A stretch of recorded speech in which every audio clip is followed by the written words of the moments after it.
जिंदगी में अगर कुछ हासिल करो तो अच्छा तो लगता ही है, पर अगर उसे थोड़ी मुश्किल से हासिल करो तो और भी ज्यादा अच्छा लगता है। Welcome back to another episode of Desi tourist.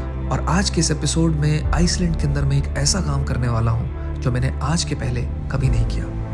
मैं एक वोल्केनो यानी ज्वालामुखी के ऊपर चढ़ाई करने वाला हूँ और मौसम बहुत ठंडा होने वाला है, लेकिन कुछ नया करने के इस जोश की गर्मी के आगे ये ठंडा मौसम कुछ खास असर नहीं करने वाला।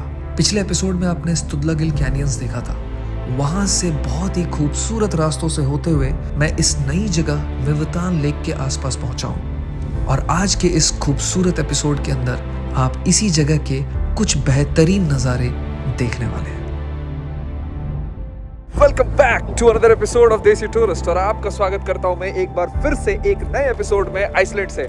और आज इस एपिसोड के अंदर बहुत अमेजिंग जगह देखने वाले हैं, मतलब कमाल के नेचुरल वंडर्स हैं। मैं अपने दिन के आखिरी पड़ाव पे हूं और ये जगह भी बहुत कमाल की है। तो ये सारी कमाल की चीजें मैं आपको इस एपिसोड के अंदर दिखाने वाला हूँ। और कहानी को जरा शुरू से शुरू करते हैं और आपको जल्दी जल्दी लेकर के आता हूँ इस कमाल सी जगह पर भी। So stay tuned.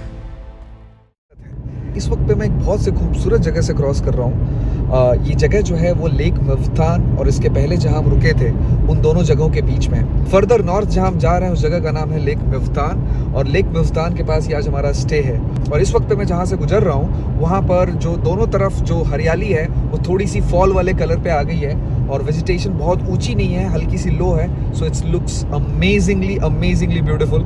मतलब ये ब्यूटीफुल जो वर्ड है ना वो शायद इस देश के लिए बहुत छोटा है। सो यस, एक नए एपिसोड की शुरुआत और इस सफ़र का मज़ा लेते हुए पहुंचते हैं आज अपने गेस्ट हाउस तक। और यहाँ से बहुत एक अच्छी जगह एक्सप्लोर करने वाला हूँ मैं, वो आपको दिखाता हूँ आगे चलकर।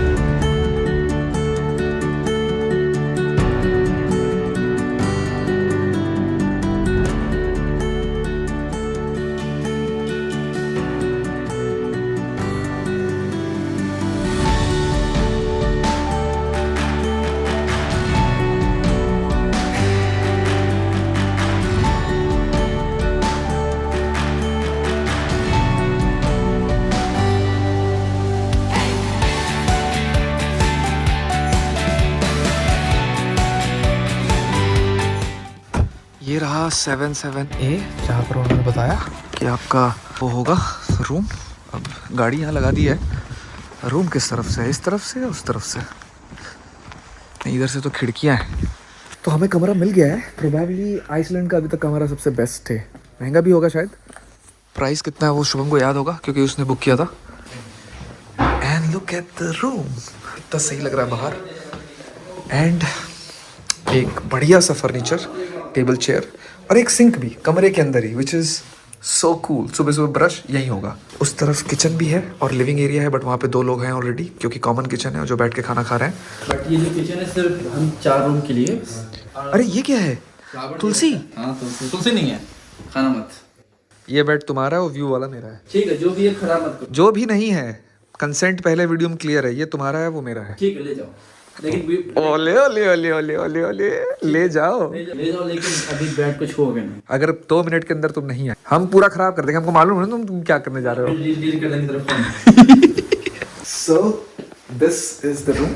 बट अभी फटाफट भागते हुए जाना है और लॉन्ड्री के लिए कपड़े देने हैं क्योंकि हम 7 दिन से लॉन्ड्री नहीं कर पाए हैं। हमारे सारे साफ कपड़े खत्म हो गए। मुश्किल से 1 या 2 बचा है मेरे पास, तो वो भी अगर खत्म हो गए तो दिक्कत हो जाएगी। तो जितने गंदे हैं वो सबको लॉन्ड्री में देना है। अभी दूंगा, सुबह 7 बजे मिल जाएंगे, which is also very good service at एल्दा गेस्ट हाउस।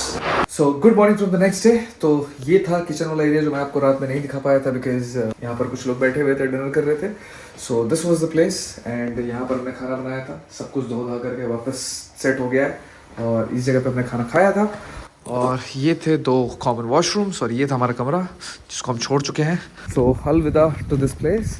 ये रही हमारी गाड़ी जिसको देख के साफ पता चल रहा है कि हमने कितनी ज़्यादा मस्त ड्राइव करी है इस गाड़ी पे, पर कहीं धुलवाने का मौका ही नहीं मिल रहा। सो ये गाड़ी वैसी ही है और शायद आखिरी में धुलवा लेंगे। बट फिलहाल ये बता दूं कि मौसम काफ़ी ठंडा है। It's like 3 degree Celsius, not like 3 degree Celsius, it's actually 3 degree Celsius. और फील्स लाइक जो है, फील्स लाइक पता है तुम्हें? -2 -3 नहीं, 1 डिग्री। फील्स लाइक जो है वो 1 डिग्री सेल्सियस का है और एक्चुअल टेम्परेचर 3 डिग्री सेल्सियस का है। तो ये मोटे वाले जैकेट को पहनने का वक्त आ गया है क्योंकि हम थोड़ी सी ऊपर चढ़ाई करने वाले हैं आज। और हम क्या करने वाले हैं? बहुत अमेजिंग चीज करने वाले हैं। कैसा रहता है एक्सपीरियंस, चल करके देखते हैं। सो लेट्स गो।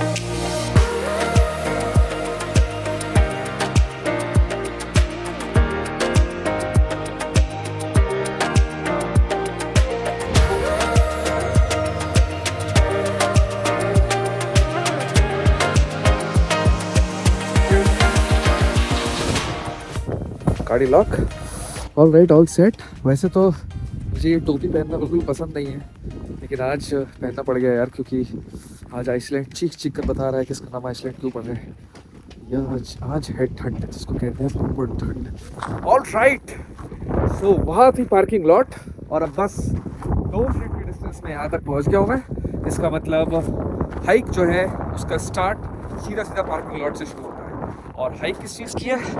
सामने है ये वेयरफ्योल क्रेटर। ज़्यादा टफ हाइक नहीं है, इजी हाइक है। इसका नाम वेयरफ्योल है, लिखा हुआ आ रहा होगा स्क्रीन पे, लेकिन इसका आइसलैंडिक प्रोनाउंसिएशन मेरे औकात के भी बाहर है, इसलिए मैं अटेम्प्ट ही नहीं करूँगा। उस जगह पे जो छोटी सी बिल्डिंग दिख रही है वो वहाँ पे आप पार्किंग का पेमेंट दे सकते हैं, प्लस वहाँ पे वॉशरूम्स भी हैं। हालांकि वॉशरूम यूज़ करने के लिए आपको इधर ऑनलाइन पेमेंट करना पड़ेगा या फिर आपको कॉइन्स चाहिए होंगे आइसलैंडिक कोरोना के, और करीब 200 कोरोनाज यूज़ करने हैं, मतलब 120-130 रुपए के आसपास। ये वेयरफ्योल जो क्रेटर है ये बड़ा फेमस है क्योंकि इसका जो रेडियस है वो करीब 1 किलोमीटर लंबा है। तो सोचो 2500 साल पहले जब ये इरप्ट हुआ था तो किस लेवल का विस्फोट हुआ होगा कि 1 किलोमीटर बड़ा इसका सिर्फ मुंह है जिसमें से लावा निकला था। सोच करके भी अजीब सा लगता है, नहीं? और ये जितने भी आपको पत्थर पड़े दिख रहे हैं ना, ये सब उसी विस्फोट में आए हैं। ये आज भी इस जगह पे ऐसे के ऐसे खड़ा है और एक फेमस टूरिस्ट स्पॉट है।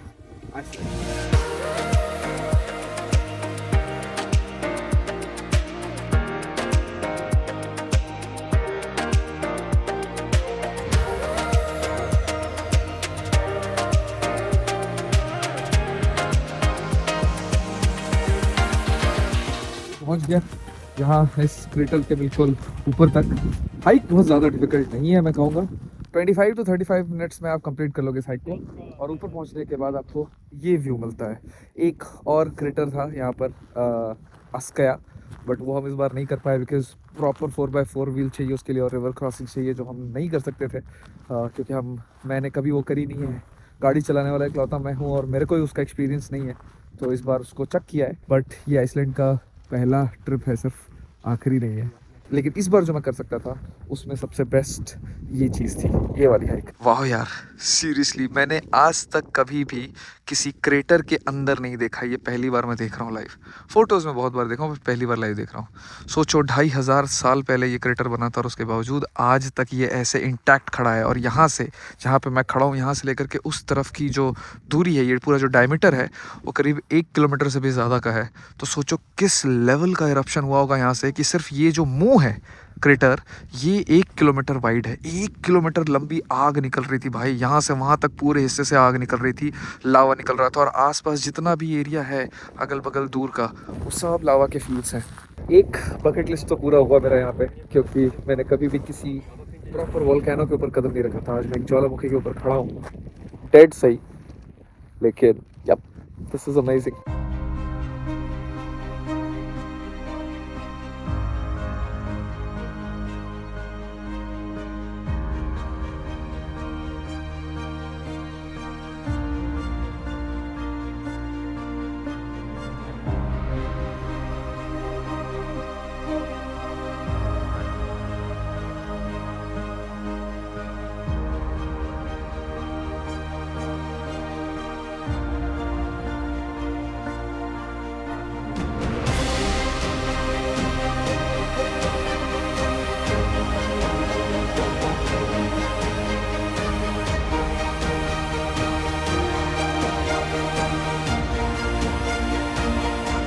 पूरा ये ऐसे वॉक करते हुए ऐसे आ सकते हो या फिर इधर से उधर वॉक कर सकते हो, जैसा आप चाहो।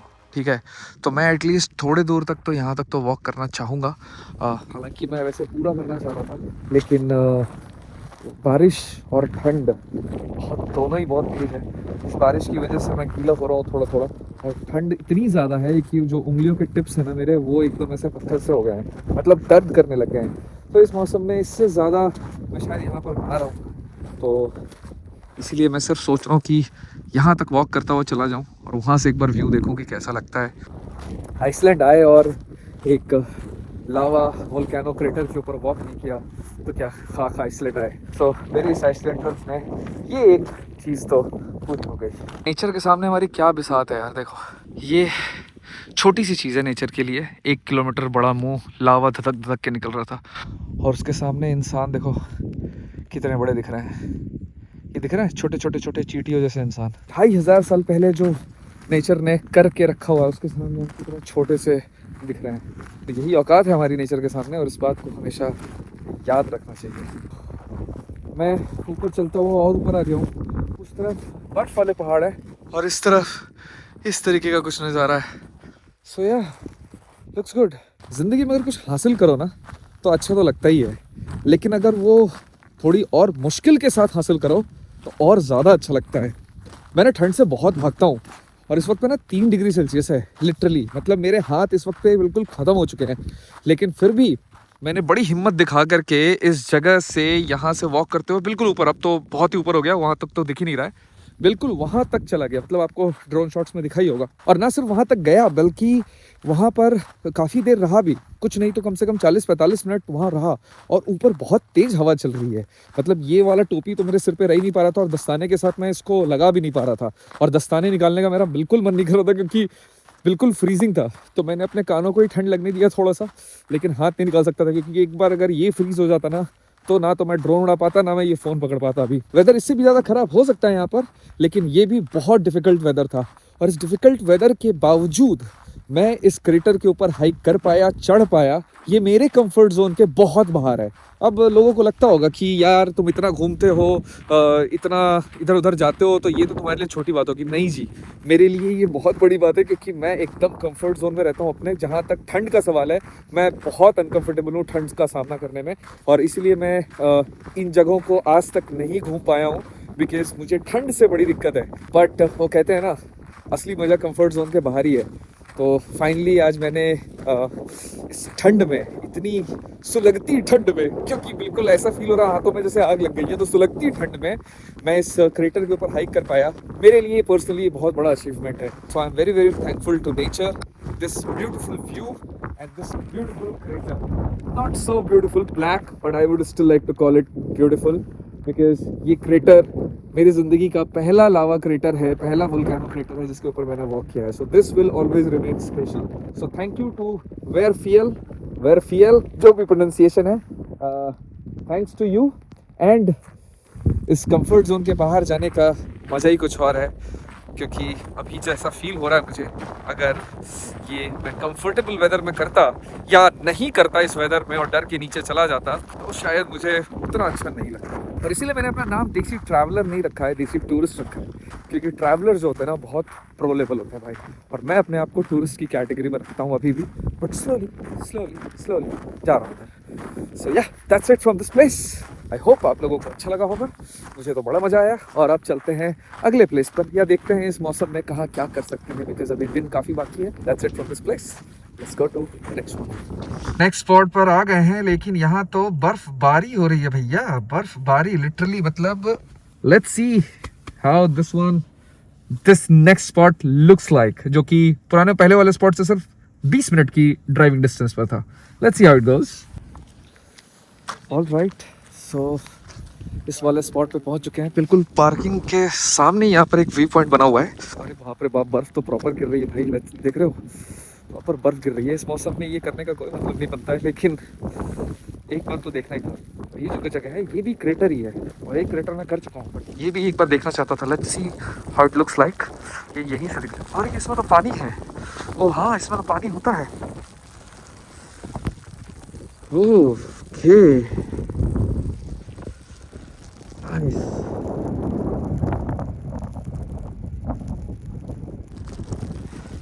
सो इसका नाम है विकी क्रेटर। और यहाँ पर जो ये बर्फबारी हो रही है ना, ये इसको बहुत ज़्यादा डिफिकल्ट बना रही है, लेकिन एट द सेम टाइम बहुत अच्छा भी लग रहा है देखने में। मतलब वाह यार, लुक एट दिस। मुझे तो इतनी मजा आ रहा है। हालांकि ये पैंट जो है वो मेरा वाटरप्रूफ नहीं है, उसको गीला करना ठीक नहीं है। अभी फिलहाल अगर आपको यहाँ आना है तो आप सीधा सीधा आ सकते हैं। पहले वाले क्रेटर से सिर्फ 20 मिनट की ड्राइव है, सीधा पार्किंग यहाँ लगेगा, उसके बाद आप इस व्यू तक पहुँच सकते हैं। और उसके बाद अगर आपको फर्दर ट्रैक करनी है, जो कि इस वक्त बहुत कीचड़ वाली हो रखी है, तो मैं वैसे भी नहीं करने वाला, और आप ये करके ऊपर तक जा सकते हैं। So that's it from this place. यहाँ से अलविदा कहते हुए चलते हैं आज के फाइनल स्पॉट पे। अब इस मौसम में उस स्पॉट को कितने अच्छे से देख पाएंगे वो नहीं पता, लेकिन अब आए हैं तो चलते हैं। ठीक है, let's go.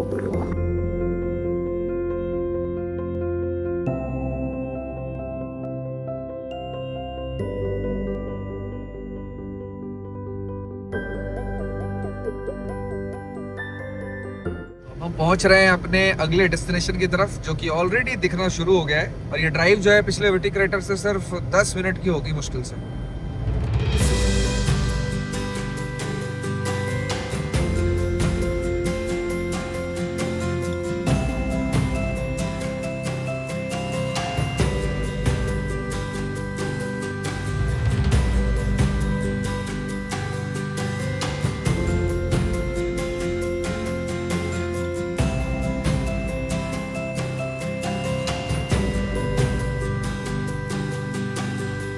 Okay, so spot number 3 of the day, और ये है वेरिर जियोथर्मल पूल्स।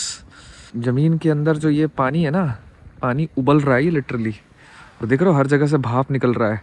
और एक सल्फर की महक आती है यहाँ पर, लेकिन अभी मुझे हल्की हल्की सी आ रही है, कोई बहुत ज़्यादा नहीं आ रही है। एकदम भी अनबियरेबल तो कहीं हो ही नहीं सकता बिल्कुल भी। कहा गया है कि जहाँ जहाँ मार्किंग बने हैं बस वहीं वहीं चलना है। 80 से 100 डिग्री सेल्सियस टेम्परेचर है इन पानियों का, और अंदर में तो 200 डिग्री सेल्सियस तक भी है। देखें ज़रा नज़दीक से जा करके। बताओ यार, ये पानी उबल रहा है, देख रहे हो? बट ये पानी के जैसा नहीं लग रहा है, ये थोड़ा काला काला काला काला लग रहा है मुझे तो। सोचो ज़मीन के अंदर कितनी ज़्यादा गर्मी है कि ये ऊपर 2 डिग्री सेल्सियस है, उसके बावजूद भी इस जगह तक ये जो पानी है, और काला काला पानी ही होगा मेरे ख्याल से, जो भी है ये उबल रहा है भैया। एकदम ऐसा लग रहा है तसले में पानी गर्म हो रहा है। अगर आपको इसमें ढकेल दिया जाए तो सीधी मौत है, 1 मिनट में पिघल जाएगा। हाँ, ढकेल दो जी, क्या करेंगे। भगवान, इसमें पानी उबल रहा है, इसमें ला करके अंडे डाल दो, 2 मिनट में अंडा उबल करके निकल जाएगा, खा लो फिर। ठीक है, तो अभी चलते हैं उस तरफ। वहाँ उधर इधर से पानी उबल रहा है, लेकिन धुआं उधर निकल रहा है। अब उधर क्यों धुआं निकल रहा है, चलो देखें। बहुत सारा आदमी भी है उधर ना, देखो फोटो वोटो पे खिंचा रहा है सब आदमी सब। अब ये देखो, ये क्या है, इसके अंदर से धुआं निकल रहा है, जमीन के अंदर से धुआं निकल रहा है भाई। आवाज सुन रहे हो? की स्मेल कैसी है, जाके देखना पड़ेगा। सड़े हुए अंडे जैसी। अंडा जब सड़ जाता है ना, और उसको पानी में उबाल दो, और अगर भाप निकले तो बिल्कुल ऐसे फील होगा। ठंड में गरम गरम भाप बहुत अच्छी लग रही थी। ये वाले में सबसे ज़्यादा धुआं निकल रहा है। कुछ ज्ञान की और इंटरेस्टिंग बातें और, तो ये जो है नामाफ्योल, ये जो माउंटेन रेंज है पूरा इस तरफ, नामाफ्योल कहते हैं इसको। इसके फुट पर है ये एरिया जिसको कहते हैं वेरिर, HVERIR। अब प्रोनाउंसिएशन इसका बड़ा अजीब है। मैं नॉर्मल इंग्लिश में हवेरिर पढ़ूंगा, और इंडिया जो यूरोपियन इंग्लिश है उसमें वेरिर पढ़ूंगा अभी, लेकिन इसका एक्चुअल प्रोनाउंसिएशन आइसलैंडिक में क्या है वो मुझे नहीं मालूम। ठीक है, लेकिन ये जगह जो है, बिकॉज ऑफ ये देख रहे हो कितना कॉन्ट्रास्टी है और एकदम अलग सा दिखता है। उस हाँ, ये ना काला नमक जैसा भी महक रहा है थोड़ा थोड़ा। ये जो जगह है वो नासा के ट्रेनिंग के लिए भी यूज़ करी है नासा वालों ने। क्यों करी है मुझे नहीं पता, लेकिन इस जगह की कोई ऐसी साइंटिफिक वैल्यू है जिसकी वजह से नासा ने अपनी ट्रेनिंग के लिए भी यहाँ पर, एस्ट्रोनॉट्स की ट्रेनिंग के लिए यहाँ पर इस जगह को इस्तेमाल करा है।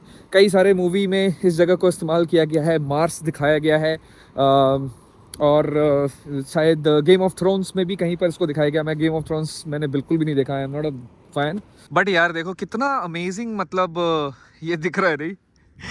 मैंने एक ऐसे जमीन में से धुआं निकलते देखा ही नहीं है यार, वो भी कितना सारा निकल रहा है। और ये धुआं नहीं है वैसे, ये स्टीम है, भाप है। 200 डिग्री सेल्सियस तक ज़मीन के अंदर जो है पानी उबल रहा है, और ऊपर तक भी आ रहा है। 80 से 100 डिग्री सेल्सियस है यहाँ पर। दूसरे मतलब यहाँ पर जो ज़मीन और आसपास पानी है उसमें 80 to 100 डिग्री सेल्सियस है। इसीलिए जो जो मार्किंग की गई है चलने के लिए उसी पर चलना है, कहीं और नहीं चलना है वरना दिक्कत हो जाएगी। साउंड सुनो यार इसका, सीरियसली मैन, साउंड सुन रहे हो भाई साहब, मतलब कतई ऐसा लग रहा है ब्लास्ट कर जाएगा ये, एकदम हॉट फर्नेस की तरह अंदर से उबल रहा है ये। मुझे ना इसमें एक बार जाने का मन कर रहा है, बट मुझे पता नहीं क्यों ऐसा लग रहा है कि इसमें से बहुत ज़्यादा स्टीम निकल रही है तो कहीं गर्मी ना लगे। उस वाले में सल्फर की महक आई थी, इस वाले में देखो जरा कितनी महक आ रही है, बहुत ज़्यादा।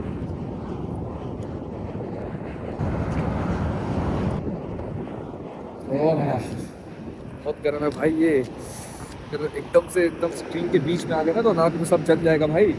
थोड़ा सा ही लगा था मैं तो एकदम नाक एकदम जल सा गया मेरा। ये है तो बड़ा सेक्सी यार, है ना? हर जगह जमीन के अंदर से भाप निकल रहा है यार, देख रहे हो? जब इंस्टाग्राम नया नया आया था ना तो मैंने आइसलैंड की कुछ तस्वीरें देखी थी इंस्टाग्राम पे, कुछ फोटोग्राफर्स की, रिनोन फोटोग्राफर्स की, जिनमें से कुछ को मैं आज भी फॉलो करता हूँ। और जब मैंने वो जगह देखी तो मुझे ऐसा लगा था ना कि यार ये रियल प्लेसेस नहीं है, ये वो जगह हैं जिनको बस आप डिज़ाइन कर सकते हो ऑनलाइन और बैठ करके एडिटिंग करी है ये फोटोग्राफर्स ने और इनको बस दिखा रहे हैं। ये मतलब डिजिटली बनाया हुआ इन्होंने, ऐसी कोई जगह रियलिटी में हो ही नहीं सकती। लिटरली मैंने आइसलैंड के बारे में यही सोचा था जब मैंने इसकी पिक्चर्स देखी थी पहली दफ़ा, और तब जब मैंने इसके बारे में थोड़ा रिसर्च किया और मुझे पता चला कि नहीं ये एक्चुअली में ऐसी जगह है एक दुनिया में, तो मैंने सोचा कि यार तब से मेरा मन है कि मैं इस जगह को एक बार देखूं। और फाइनली इस बार मैं आइसलैंड को देख पाया 2023 सितंबर में। बहुत ही ज़्यादा अच्छा लगा और मुझे लगता है कि इतना ज़्यादा कंट्रास्टी लैंडस्केप मैंने किसी भी देश में नहीं देखा है, जहाँ पर हर थोड़ी थोड़ी देर में इतने ज़्यादा कंट्रास्टिंग एलिमेंट्स हैं, नेचुरल वंडर्स हैं। मुझे नहीं लगता कि मैंने आज तक किसी भी देश में देखे हैं ये। तो आखिरी में मैं यही कहना चाहूँगा यार कि अगर कभी भी मौका मिलता है ना, कभी भी अगर प्लान बनता है तो आइसलैंड में ज़रूर आओ। थोड़ी सी महंगी जगह है तो वेल प्लान करके आओ। जुलाई अगस्त सबसे पीक सीज़न होता है तो उस वक्त पे सबसे ज़्यादा महंगा पड़ेगा आपको ये देश, लेकिन उसी वक्त पे वेदर आपको सबसे ज़्यादा फेवरेबल मिलेगा। लेकिन अगर आप थोड़ी सी भी ठंड के साथ ओके हैं और बारिश वारिश के साथ थोड़ा सा आप अपना एडजस्टमेंट कर सकते हैं तो आप मई जून में भी आ सकते हैं और सितंबर अक्टूबर में भी आ सकते हैं। हालांकि अक्टूबर बहुत ज़्यादा ठंडा हो जाएगा। सो सितंबर और मई ये दो जो मंथ्स है ना, ये जुलाई और अगस्त के कंपैरिजन में थोड़ा सस्ते होते हैं। वेदर थोड़ा सा अनफेवरेबल होता है लेकिन पैसे आपके काफ़ी बच जाएंगे और आपको टूरिस्ट भी बहुत कम मिलेंगे, तो आप एक्चुअली थोड़ा सुकून के साथ इन जगहों को घूम पाएंगे। और अदरवाइज अगर आपको नॉर्दर्न लाइट्स देखने हैं जो कि यहाँ की एक अमेजिंग फिनोमेना है, वो आप देखने के लिए नवंबर टू फरवरी के बीच में यहाँ पर आइए। सितंबर अप्रैल में भी कभी कभी दिख जाता है जब किस्मत अच्छी होती है तो, लेकिन जो पीक टाइम है वो नवंबर टू फरवरी है। और आइसलैंड गर्मी और सर्दी दोनों में करने वाली जगह है। मैं आपको एक बात बता दूं, आइसलैंड का नाम आइसलैंड है लेकिन सर्दी में ये ऐसा -20 -30 नहीं जाता है जैसा अभी टेम्परेचर है ना इस वक्त पे जहाँ मैं खड़ा हूँ। यहाँ पर 1 डिग्री सेल्सियस है इस वक्त पे, सुबह 4 डिग्री या 3 डिग्री था और अभी 1 डिग्री हो चुका है। बट ये ठंड के टाइम पर भी 0 से लेकर के -3 -4 तक ही मैक्स जाता है, उसके नीचे नहीं जाता है। तो आप एक इस तरीके की जैकेट पहन करके आराम से घूम सकते हो इसको ठंड में भी। लेकिन ठंड में आपको नॉर्दर्न लाइट्स मिल जाएंगे, आपको जगह बहुत ज़्यादा सस्ती मिल जाएगी। एक नुकसान होगा, डे लाइट बहुत कम होगा, मतलब 4 से 7 घंटे का ही डे लाइट मिलेगा आपको सब चीज़ें घूमने के लिए। रातें बहुत लंबी होती हैं। और जुलाई अगस्त के टाइम में या सितंबर और मई में भी आपको सुबह 6 बजे से लेकर के रात के 9 बजे तक प्रॉपर डे लाइट मिलेगी। 9 बजे तक तो नहीं, सितंबर में 8 बजे तक आपको प्रॉपर डे लाइट मिलेगी, क्योंकि 8:20 8:25 पे सनसेट हो जाता है, उसके बाद की लाइट अच्छी नहीं होती है। आई एम 100% श्योर कि आपको यहाँ आकर के ये पता चलेगा कि ऐसा कुछ आपने आज तक कभी देखा ही नहीं है, क्योंकि भाई मैंने तो नहीं देखा था। So that's the wrap of this series. यहाँ से मैं आगे वेस्टर्न फ्योर्ड्स की तरफ जा रहा हूँ आइसलैंड में, जो कि बहुत ही लेस एक्सप्लोर्ड जगह है आइसलैंड की। वहाँ के बारे में बहुत ज़्यादा जो आइसलैंड के 90% टूरिस्ट जो हैं वो वेस्टर्न फ्योर्ड्स में नहीं जाते हैं, क्योंकि बहुत रिमोट है, कल्चर अलग है, फिशिंग विलेजेस हैं और बहुत ही अलग थलग पड़ता है। तो सारे लोग रिंग रोड करके चले जाते हैं, लेकिन मैं एक बार वेस्टर्न फ्योर्ड्स देखना चाहता हूँ। तो मैंने 1-2 दिन का वहाँ का ट्रिप रखा है। अगर मुझे कुछ ऐसा लगा वहाँ पर कि कुछ ऐसा दिखाने लायक या बताने लायक है तो मैं आपको बताऊंगा। एंड जल्दी मिलेंगे आपसे इसी सिनेमैटिक अंदाज में। Until then keep travelling and keep watching Desi tourist. Bye bye, take care.